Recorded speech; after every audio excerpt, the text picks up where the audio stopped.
Hey everybody, it's Damien from Guitar Journey here. I really hope you enjoyed this jam track of St. James Infirmary Blues, sometimes called the Gambler's Blues, a super cool folk blues song from New Orleans. Now, in terms of some things you can do to get the most out of the jam track, the chords are pretty straightforward. You find B minor here at the 2nd fret, root note on the 5th string. If I lift my pinky, I can do B minor 7. That's up to you. B minor 7. Similarly, you've got F sharp. I can do F sharp major, root note on the 6th string here at the 2nd fret. If I lift my pinky, it becomes F sharp 7. I can do the G chord either as open G, or I can do it here, root note on the 6th string at the 3rd fret. Again, if I lift my pinky, it becomes G7. That's up to you. The D I'll probably do as an open chord, no big deal there. Additionally, it's in swing feel, and I want to just give it a nice, relaxed kind of strum. I'm going to use a lot of right hand, that is strumming hand, mutes to kind of accent where the beats are. And, you know, maybe I'm just going to give it like a nice, relaxed. That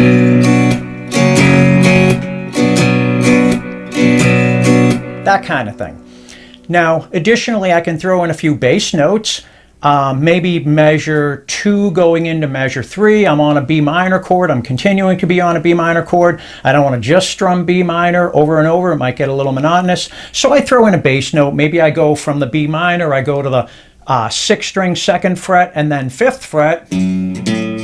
Maybe I play that note there, which is a C sharp note, 4th string, 5th fret. So I go something like, leading me back into the B minor chord. That's kind of nice.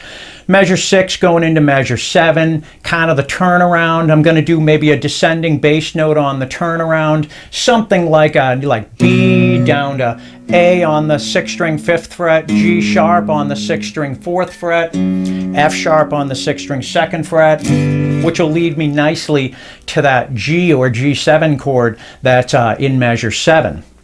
So maybe it can sound something like this. Doesn't have to be this exactly, but it can sound something like this. Maybe I'm just going.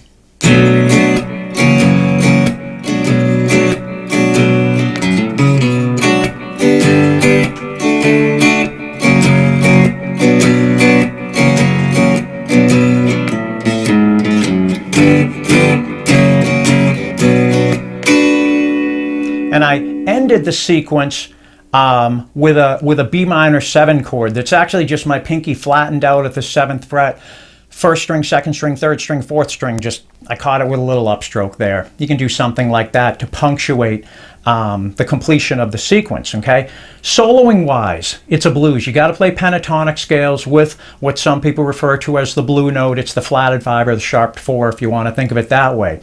So maybe with the root note on the 5th string, same as my root note for my B minor chord, of course, my B minor pentatonic blues scale.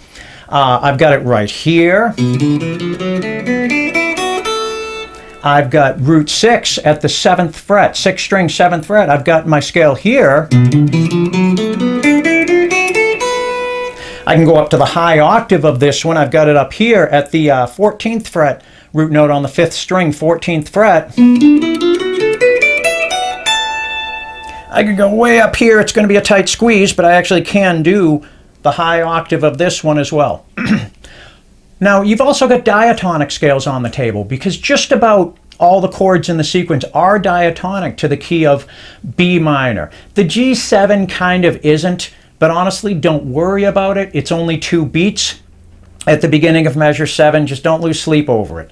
So you got your diatonic scales in play as well. Again, I can find one here, same place, same root note as the pentatonic I played a moment ago, and I got my diatonic. I could find one here as well, my pinky on this B note on the 6th string 7th fret, and got this fingering. I've got this one here. Now it's my index on that very same root note, 6th string 7th fret.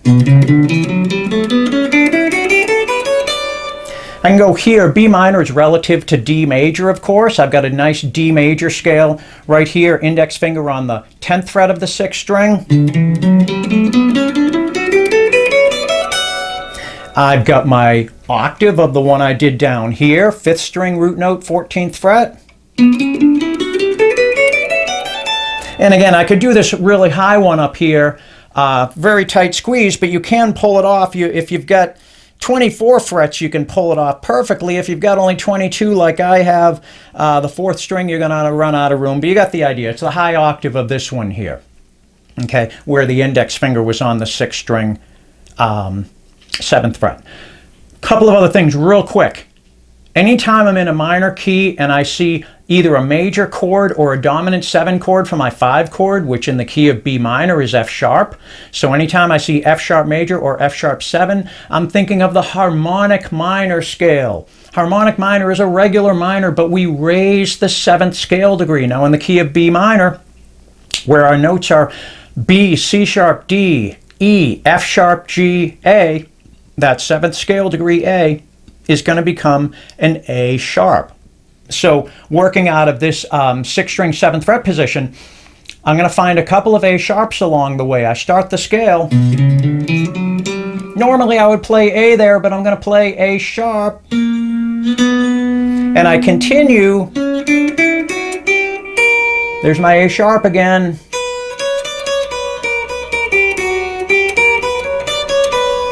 Definitely gives a different flavor, very appropriate for St. James. And very often, that flatted 5th that we talked about as a blue note of our pentatonic scale, I'll do that in the harmonic minor scale as well. I do it in the natural minor scale too, but I think it sounds really cool in the harmonic minor. So if I'm in that very same position, doing that same A sharp that I did a moment ago,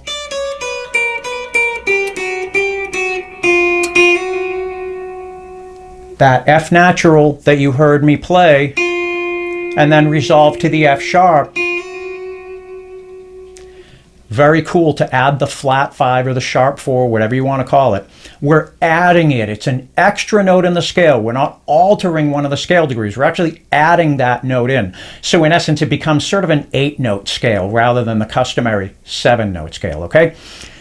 Tons more stuff you can do, of course. If you really wanted to go crazy with that G7, we'd treat it as a tritone substitution of 5 of 5, and we play Lydian dominant over it. It's only there for 2 beats. Don't lose sleep over that. Work your pentatonics with the blue note, work your diatonics, work your harmonic minor, and as always, focus on phrasing. Very often, if you're not happy with your soloing, it's really got nothing to do with what scale you're, very little to do with what scale you're playing. It might just be that your phrasing isn't as emotional. So focus on really grooving, really being on the beat in this. Employ a lot of not just full bends where we bend up a whole step, but quarter tone bends as well. If I've got a lick like this out of my root 6 pentatonic scale at the 7th fret, 6th string is my root note, and I'm just going to do an ordinary lick like a... And that's fine, it's a decent lick, but I add little partial bends along the way. I'm not even really thinking about it. I'm not breaking stride through the lick. I'm not pausing to hold a bend. I'm just kind of bending on the fly. Kind of like that. And that adds a lot of personality too, okay? I'm going to give a shot to all these ideas, and you get to see if I implemented them effectively or not. Quickly though, please hit the subscribe button, okay? We're adding tons of content to the Guitar Journey channel. Got a ton of content here already, and there's more content coming all the time. Lessons, backing tracks, you name it. And if you have a suggestion for a future video, shoot me a message or leave a comment, and we'll get to it, okay? Happy jamming. Have fun.